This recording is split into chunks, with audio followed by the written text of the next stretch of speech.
We in the studio. We in the studio. With Rob in the studio. In the studio. In the studio. Catch a vibe in the studio. In the studio. We in the studio. With Rob. We in the studio. In the studio. We in the studio. Yeah, I'm in the studio with Rob. I need to make the heat flicker. Izzle on it, only thing can make a Rico beat sicker. So listen and get your wisdom. Gemstones on your head. Good with the OG like Flintstones, good in bed. Been living a long time and he got something to say. Depending on how you feeling, dog, you might got something to pray. This type of influence that you ain't gotta filter through your liver. We in the studio with Rob. Come let the heat rock simmer. Yo, what's up? Welcome back to another episode of In the Studio with Rob. I am Rob, and I'm not on the couch. I'm sitting in the chair today. But I still got with me my man Izzle. Here. What's going on, young fella? Can't complain, sir. What it do, what it does. I hear you. All right. Well, we're going to complain a little bit, though. That's what this episode going to be about a little bit. I'm going to complain. That's what I'm talking about. I like complaining a little bit. It'd be fun. Yeah, because you know what happens, man. I've been, my grandson been playing football, high school level, and they've been, doing pretty well as a team. But that ain't my complaint. My complaint has nothing to do with him. My complaint has to do with parents and fans, adults, fans that don't know how to act. Not just in those stands, but in other situations too. And it's frustrating. One of the things that, we kind of talk about a lot, or a lot of people talk about, is that they talk about the youth of today and where the youth is falling off. They're so wild, they're this, and they're all these negative things that go with the youth. But one thing, what I've noticed is that it's not a youth problem. Our problem is not our youth. Our problem is our 40, 35, 40, 50-year-old parents and uncles and aunts and so-called loved ones that are corrupting our youth because they act like fools. They still trying to act like they 15 years old and in front of these kids, showing them how not to act, and they get upset when they act that certain way. You got parents that want to fight other parents for talking about a kid on the field when the kid on the field can't even hear you talking. But the parent all upset. But then you'll get mad at your child if he or she get in a fight at school. But yet you can't control yourself. What are we teaching our kids, people? How are we expecting our children to grow up to have emotional control, to have respect for individuals when we don't do it? And in fact, by not doing it, we show very little respect for our kids. You got grown people at a football game smoking weed in the stand. That, again, if you want to smoke weed, I ain't got no problem. That's on you. But it's a time and a place for everything. Inside of a stadium where you got some people with babies, little kids, is not the place where you should be smoking marijuana or no other drug. That's not the time where you should be cussing at every plate as loud as you can when you got these impressionable kids right there. But again, you don't care. But let somebody say something about your child, and now all of a sudden you want to act like, you just on this high ground, this high moral ground that you want to get on all of a sudden. Because nobody better not say nothing to my child. Well, you disrespecting your child in the way you act. You disrespecting your child, and for some of y'all, in the way y'all dress and carry yourself. Look, I wouldn't want my mom at the field dressing like one of my classmates. Act like you got a little respect for your child, even if you don't have it for yourself. Dad, why you walking here with your drawers showing in front of these young kids? You don't respect your kids, but then you mad because somebody else don't respect them. Pull your pants up, man. Act like an adult. See, I like to talk and be uplifting, and I do. I want to uplift people, and I want to uplift our race. But see, you can't uplift people until you point and tell them what they're doing wrong. And when you keep disrespecting the youth, but then everybody want to blame the youth for wilding out and doing the stuff they do, you want to blame the youth, but yet we don't want to call the parents to the carpet. Parents, it's your fault. It's your fault your child out here acting like a knucklehead because you ain't doing your job. You're not teaching them. You're not loving on them. You out here trying to be like them. Or you trying to relive your teen years and you 50 years old now. You 45 years old, you 40 years old, and you still try. You want to act like, oh, when we played, nobody don't care what you play. You played with leather helmets, bro. Nobody care how you was acting, what it was like when you played. It's about the kids. Teach them respect. Teach them to respect the game. Teach them to respect their opponents. But you got to do that by respecting people in the stands. And not telling your child while they at the game, oh, don't listen to the coach. And now you're mad because he can't get in the game. Well, if he ain't going to listen to the coach ain't going to play him. Because see, these are not children problems. These are adult problems. This is grown people doing what grown people shouldn't do. But even more importantly, you shouldn't do it in front of young impressionable minds. So we have to do better. We have to do better when we get outside of what you consider normal. You can't act the same way all the time around different people. You got people on social media posting fights of their kids fighting. Why would you do that? Why would you encourage your child to be out here acting like that? I'm all for, look, I want to make sure my kids know how to fight. I want to make sure they can defend themselves. But I ain't going to be recording no fight, encouraging nonsense. Look, if somebody come up, yeah, they got to defend themselves. But if there's an opportunity to teach them how to walk away or how to reason as opposed to fighting, then I need to be teaching them that. Use your head first. Think it out. Use your words. I know Israel I used to laugh when he used to tell his oldest son back in the day when he was trying to learn how to talk, and he'd be saying some stuff. He would say, use your words. I was like, he ain't got the words yet. He trying to figure it out. But that's what we need to be telling our kids. Our young. I still see it, man. Yeah. All that mama, because it was like it was like when they be crying and stuff, trying to get something instead of talking or asking for it. But see, words. But that's the same thing now. Instead of fighting or wanting to hurt somebody, let's teach them to use their words. Let's teach them to communicate the issue, the problem, so that it can be resolved without violence. But see, we can't get there in teaching our kids because the parents don't know how to do it. You got parents walking out to the car telling, oh yeah, I'm ready. What you ready for, bro? You got your little piece on you, but yet then your son or your daughter or some random person end up getting shot because you want to put out a little piece to protect somebody saying that your son shouldn't play. Makes no sense. It's nonsense. But then again, you'll be the same person that when your son or daughter get in a fight, be complaining that they got in trouble. Why they in here acting like that? Because you act like that. They're learning it from home.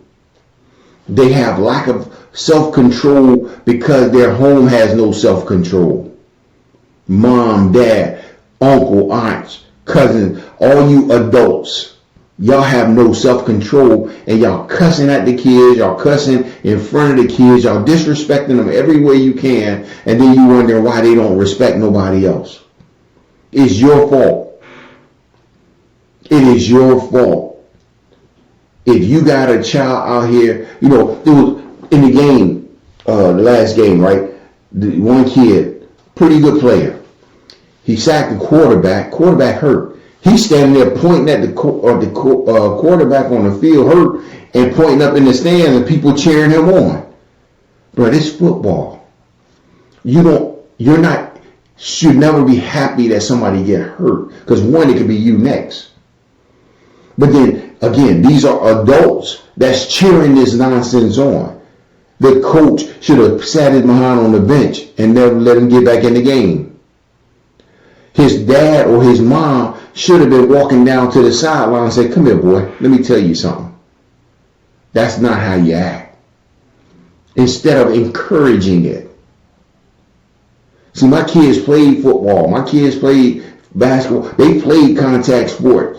And I never wanted to see them get hurt. I never want to see anybody get hurt. So I'm never going to encourage them to hurt somebody on the field.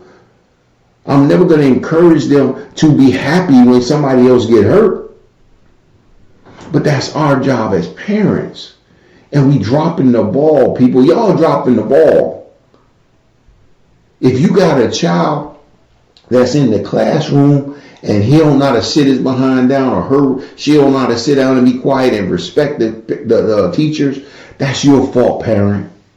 Because you ain't teaching them how to sit and respect the house. Or maybe the house ain't sitting and respecting them. So if you don't teach them and show them respect and love, why are you surprised when they go out in these streets and they ain't walking with no love or no respect for nobody? They walking around looking to see who they can hurt. That's our fault as parents. And you have people say, "Well, dad ain't around." It ain't dad's fault if he ain't around then. It's mom's fault. You there. Teach him. If mom ain't around, it ain't her fault. It's your fault, dad. Teach them. If neither one of them around and grandma and granddad y'all got, it's your fault. Teach them. Stop looking for other people to do what you do when you with that child every day. I came from a single parent home. My mom raised me, but she won't have me out in the street acting like no fool. She ain't never say, "Well, you gonna be okay, I guess, since your daddy ain't around." No. She said, "You gonna act like you got some sense, because you my son. And I expect better from you." So we gotta stop blaming people, and people that ain't got nothing to do with it. It's your child. It's your responsibility. And I'm not giving a pass for people that leave and walk out on their kids. I'm not saying that. Because that's a whole nother issue. For them not being there, that's a whole nother issue. But if you're there, deal with your child the right way. Show them some love, teach them, show them respect, and then teach them how to give it to other people. And like Israel always say, teach them to use their words. I love that. Use your words, people. Use your words, kids. I got a whole, speaking of using your words, I got a whole speech planned out for when I'm ready to abandon my kids. So I never want to just leave and not say nothing. So we had this game we played, which is called "I'm Going to Get the Milk." So every time I say I'm going to get some milk, they don't expect me back for another 10 years. So I say, "Hey, I'm going to get some milk. Make sure you take care of your brother. I love you. I'm proud of you. You'll do great in life."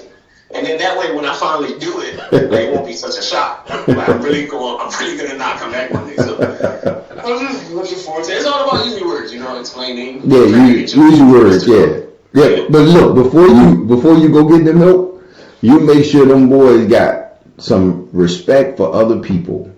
Exactly. And then whatever I wasn't able to get to, like you said, that's mom's fault. I'm out getting milk. So that'll be on mom and that'll be on me. So and you. Well, it depends. I have some plans. Well, we'll talk about it later. Offset. Yeah, offset. We'll talk about it. but now, Israel, I know you work with families and that's in struggle. Some of the issues that you see, not just with again, because I don't want it to be about the kid. As far as bad kids, I don't believe that it's bad kids. There are kids that weren't taught or trained how to act properly because of bad parents.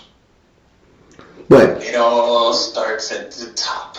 all start at the top, always has. Starts at the top. Man, listen, I've seen the most ridiculous children in like different settings, like home or school and things like that. And then as soon as I meet the parents, it all makes sense. Literally, always all makes sense. You never see the kid, see a kid, let's say problematic. Never see a problematic kid and then meet the parents and be like, oh, I don't get it. Like, you usually get it right away. Like, you know what? Yeah, all right, I feel you. That's why this is happening. It's your fault. It's your fault, John. It's your fault that this kid's like this. Look, man, listen. I always, like going to school functions, or you go to the report card night or whatever. You got to see the teachers, and it always, people, you walk through and you see these parents, and it's like when you go to a school and the school is crowded on parent-teacher night, you generally gonna have a more respectful level of kids because the parents are investing in their kids' future. Don't just come to the banquet for the sports. Go talk to them teachers when it's report card time. Don't tell me your child just missed 30 days out of school and you surprised at the end of the school year that they missed so many days. No, what are you doing? Show your kids you are invested in their education. Because and not, again, this is not to push college or anything else. This is to push, my kids have to come here, so I want them to go there and to be the best they're going to be or they can be while they're there. Not go there and act like a fool and disrupt learning for themselves and for other people. But again, mom, dad, this is your fault. You got to show up. Show up. You in the football stands yelling, but most of your kids can't read. Why you yelling so hard about a touchdown when he ain't going pro because he can't read or he don't want to read because you have never established reading in the home. Y'all don't read to your kids. When they little, y'all don't read to them. When they get older, y'all don't let them read to you. So all they doing is watching TV and playing video games. Our kids cannot be raised off of video games. And if you look at the video game, they're more violent than ever. So only thing we teaching them there is more violence. So you have to be involved. Have dinner with your family, with your kids. Ask them what's going on in school. And then follow up with the teachers to make sure what they telling you is real. Because if my son say, oh, I don't have no homework. Okay, cool. But you ain't never got homework, bro? Today, maybe, sometimes you don't, or sometimes you do homework in school. But let me see some of it. Once I know and you've established a pattern of being a good student, maybe I ain't checking you so much. But if you got D's and C's, I should be checking you every day. That's my job, to make sure you step your game up in school. I shouldn't get a call from the school saying your son is disruptive. Because if I do, I'm going to disrupt something on him. So he can fall back in line to know, oh, I go to school, I better sit down and do what they say. Because they're going to tell my dad, and my dad going to be here. And I'm sure Israel could speak to that. Daddy going to show up. When I get a phone call, I'm going to be there. And look, so I'm expecting some good calls. But again, you have to be a part of your kid's life in a positive way. We can't just be always talking about the hood and the ghetto and we this, we want to be tough and tough. Bro, when you're 40, we 35, 40 years old, you should be so far removed from trying to act like a hood rat. Bro, come on, man. You got to grow up. You got to stop because you got kids watching you. And that's all you can show them is how to act hood. Look, if you growing up in a tough environment, in a low income environment, that's even more of a reason to impart into your kids some grace, some love, some wisdom on how to get out of this.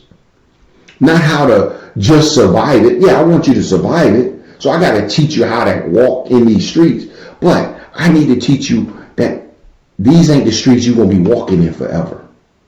I need you to understand that I want you walking in some better streets. I want you to take your family away from here.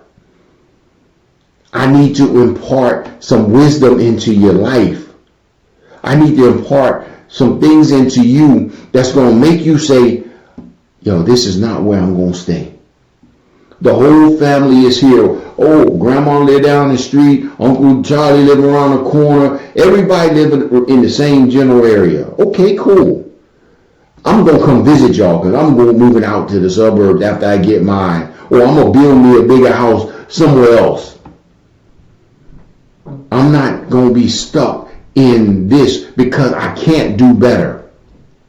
Now, if I want to live there because I'm still able to make it, cool, that's on you. But it won't be because I can't do better. But I need to teach my kids that, man. I'm not saying they're not going to fall, they're not going to struggle. But parents, it's your job to help them when they fall. It's your job to teach them when they're struggling, to give them something to fight for, to hold on to. So they can know it's going to get better.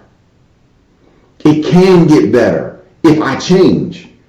If I do better, it will get better. If I study more, I will learn more. And when I learn more, I can do better for myself and my family. But see, we keep disrespecting our kids. We keep disrespecting the other people's kids. We just want to act like we want to act because we got the right to do so. It's okay. I can do what I want to do. Yeah, you can. You can do what you want. That's no lie. But do you want to keep doing what you want to do at the detriment of your child? At the detriment of other children? Come on, man. We used to talk about it takes a village to raise. It ain't even, look, the village is corrupt now. So the village can't even raise your kids because the whole village is corrupt. The whole village is trying to get over and get by. At some point, we got to stop and say, look, our future is our children. So we need to make it better, give them something so that the future is bright. We can't just keep looking back saying, oh, these kids, they out of control. Well, they out of control because of you. They out of control because of you, mom, because of you, dad, because of you, uncle, aunt. Because, yo, look, I'm gonna tell you, when I was a young boy, I come up to Philly, and I see my cousins. I had older cousins, and they was doing some stuff. But what they didn't do was let me do it with them. They'd be like, nah, cuz you gotta go. Be like, come on, man. And at the time, look, I'm grown, I'm bigger than they are now. But that's what big cousins do. Nah, bruh, you ain't like us. You can do better. You can do something else. And they be like, yo, you gotta go. You used to listen to them? Oh yeah, because they'll put hands on you. You couldn't beat them? Nah, I was getting there, but they probably a year or so away from that. But then at that point, then you just respect. Because I understand, because you respect them because it's like, yo, I know why they doing this, man. Because they love me. I'm family, but they love me and they expect me to do what they didn't do. Or what they couldn't do, or what they weren't taught to do. They're like, yo, you can do better. You go ahead, man, go get up out of here. And that's what we don't see nowadays. You got big cousin now, he getting high with his little cousin. You got mom and dad getting high with their kids. None of y'all trying to save the future. Y'all just trying to incorporate them into your mess. This is the thing they say, it's like people will say like the only person wants you to do better than you. The only man that ever wanted another man to do better than him is a father. Always want his son to do better, and that is true. Well, I shouldn't say always true, but that's true for me. I want my sons to do better than me. But I see too many. It's supposed to be true. But I see so many times that I don't see that with these other dudes. Y'all not trying to push your son to be better than you. It's almost like a jealousy thing because y'all so young in your mind. In your mind, you're young, but your body old. You're old. You're 45, 50 years old, but you're still acting like a teenager, and you competing with your child. I want all my boys to be so much better than I am in every area of life, and that will make me so proud. But even if they just, as long as they striving to be better, again, they just keep working, bro. Keep working. That's all I'm telling you. But I'm going to challenge them. I didn't let them settle for just being okay. But you have to want the same thing for your child, for your daughter. Ladies, why is your daughter allowed to go out here looking any kind of way when you know what's out here looking at them? You know the kind of dudes that's looking at you and disrespecting you, and you're going to let your daughter get put into that same cycle? Fathers, you know what you're looking at. Why are you letting your child, your little 12-year-old daughter who's already developing out here looking like that when you know these dudes ain't no good? Protect your babies. We got to protect our babies, man, and teach them to do better than we did. We made mistakes. We weren't taught, some of us, certain things, and we had to figure it out. Okay, you figured it out. But once you figure it out, pass on the code. Pass that cheat code down to your kids so they know more than just how to beat a video game. They know how to compete and beat life. They know how to get out of the circumstances that their life is put on them. They know how to overcome that. They know how to fight back through some challenges that is always going to fall on them, but they're strong enough to handle it. And we ain't always talking about, oh, my child just depressed, or my child. That's because you ain't never help them strengthen up. You ain't never teach them that it's going to be some bad times. But as bad as the time get, boy, you bad in and all that. You all that, boy. You can handle this. You built for this. Girl, you built for this. It might seem bad right now, but you built for this. So you're going to overcome this too. And when you overcome, you're going to be dancing on the same nonsense that was trying to hold you down. But see, we got to build our kids up and not just keep tearing them down. And look, we cannot be the ones to destroy our own kids. Stop getting high with your kids. Stop thinking it's okay for your 12, 13-year-old, 15, 16-year-old to get high, to drink. Their minds are developing. Let them develop strong. What they do when they leave their house, that's on them. But when they're in there, you can teach them. Give them something to hold on to. Tell them about God. Pray with your kids, people. It ain't that hard to say, Lord, watch over my babies. This world is dangerous. This world is They go outside. You never know when somebody gonna come down the street shooting. You never know when somebody gonna pull your daughter or pull your son, try to pull them off the street. Pray for them. Teach them to pray so they know it's something higher than they are. Something more powerful than they are. So when they are struggling, they got something to lean on. We got to do better, people. These are, we talk about the future. Our future is not hip hop. Our future is not social media. We ain't going to have everybody playing in the NBA or in the NFL.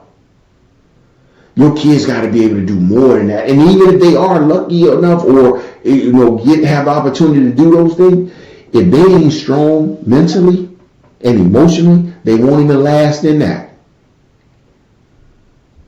Gotta teach your kids. You gotta love your kids and give them the basics: love, honor, respect, and demand that they give it to others. So we won't have to look at a prison full of our men and women that only reason they're there is because they had a lack of self-control. They got emotional. We gotta teach our kids to do better. We gotta teach our babies how to overcome this world. But we gotta stop acting like fools. And I'm gonna tell y'all, man, a lot of y'all act like pure fools because y'all want to live a life. Y'all want to keep acting like you young. Look, you 40 years old. You ain't young no more. I'm sorry. Look, you're on the other side of the river now. So it's time to start pouring into somebody else, as opposed to always looking, well, what about me? I lived a whole life. I had these kids and now I'm trying to live my life. No, you had the kids. So don't just discount them because they 15 now. It's like, well, I could just run now. No, you're still a parent. I'm going to be a parent until I'm dead. And I'm going to parent my children and my grandchildren until I'm dead. I'm going to try to teach them, whether they listen or not. I'm going to talk to them when they right. I'm going to pat them on the back when they wrong. I'm going to kick them in the behind and tell them to get right. Because that's my job. And I want them to be better. And y'all got to start wanting them to be better and stop trying to act like you trying to rekindle or catch something that you missed before. If you missed it, it wasn't for you in the first place. If you had kids young and you didn't get the party like you wanted to, that's on you. You should have kept your legs closed. You should have kept your joint in your pants. And you wouldn't have. But you ain't going to get it back. You don't get back your 20s. You don't get back your teen. You ain't getting back that time. So the time that you're in, live in it. Grow up. Treat people with respect. Teach your kids to teach people with respect because they watching you. They watching you. So when they watch you, give them something they can be proud of. A lot of kids ain't inviting y'all to the schools because they embarrassed of you. You act like a fool. So, hey, look, kid, look, you can come up here and embarrass me. Give them something to be proud of, Mom. Give them something to be proud of, Dad. Let's do better, people. I know I was like on a rant a little bit. And I don't apologize, man. I just expect y'all to do better. Y'all got to do better for your kids. So, Israel, what we got, man? We got anything you want to say before we get up out of here? I just want to say how important it is, like you were saying, like the smoking weed with your kids and drinking with your kids. Like, start off lighter. Like, maybe, what's the Benadryl? Like, start off Benadryl, see how they react. I wouldn't, like, blowing smoke at games is crazy. You could definitely maybe go cocaine, that's smoke free. Just in general, man, it's alternatives to a lot of stuff, and I think that people should pay more attention to protect these kids. Yeah. You know? Yeah, I got you. Opt for coke instead of weed at the public gate. Yeah. Hey, and I just wanted people listening, don't take that serious. But again, y'all need to do some other stuff. Like, if you feel like you want to take it seriously, then that says a lot about you in your life. Yeah, the guy on the podcast come at you. That is true. Crazy. That is true. If you feel like you need to take if that, it makes you feel like you should try it, then by all means, you're a step away anyway. Yeah, that does say a lot about you more than say about him making a joke. So anyway, but yeah, so people take care of your kids. Imagine developing a coke habit and then going, "This was said it was cool." Yeah. All right, well, hey. Don't do drugs, man, or do. That's what we want to leave with. How does it make you feel, I guess? All right, well, we're going to get out of here before he says something else. So, Izzo, like always. Draw the line here, yes, sir. What we want the people to do before we get up out of here? People to do drugs, man. No. We want the people to tell some friends, to like and subscribe to this podcast. There it is. That's all we want y'all to do. And listen, like, don't just like and subscribe, like, definitely listen to. Yeah, listen. When I say stuff like do drugs, don't listen. Hey. Like, hear me, but don't listen to me. Yeah, hear him laugh, but don't listen. So, but you know, like I said, man, we want y'all to check this out, but share this with some people, because again, a lot of the people, you may not say, oh, I don't do that, but you know people that do this, and you may not want to tell them. So let them listen to this. I just told them how to act and how they acted. I said they acting like fools. So you could save your relationships and not have to tell people what I just told them. So I appreciate you guys. We're going to bounce up out of here. And again, hey, thanks for listening. So, Izzo, we're going to holler at him later then. Yep, until next time, always remember, he is Rob. I just look like a gotta go. Bye. Peace. Studio. We in the studio. We in the studio. With Rob in the studio. In the studio. In the studio. Catch a vibe in the studio. In the studio, we in the studio. We Rob, we in the studio. In the studio, we in the studio. Catch a vibe. Yeah, I'm in the studio with Rob. I need to make the heat flicker. Izzo on it, only thing can make a Rico beat sicker. So listen and get your wisdom. Gemstones on your head top. With the OG like Flintstones, good in bed. Been living a long time and he got something to say. Depending on how he feeling, dog, he might got something to pray. This type of influence that he ain't got to filter through your liver. We in the studio with Rob. Come let the heat rock simmer.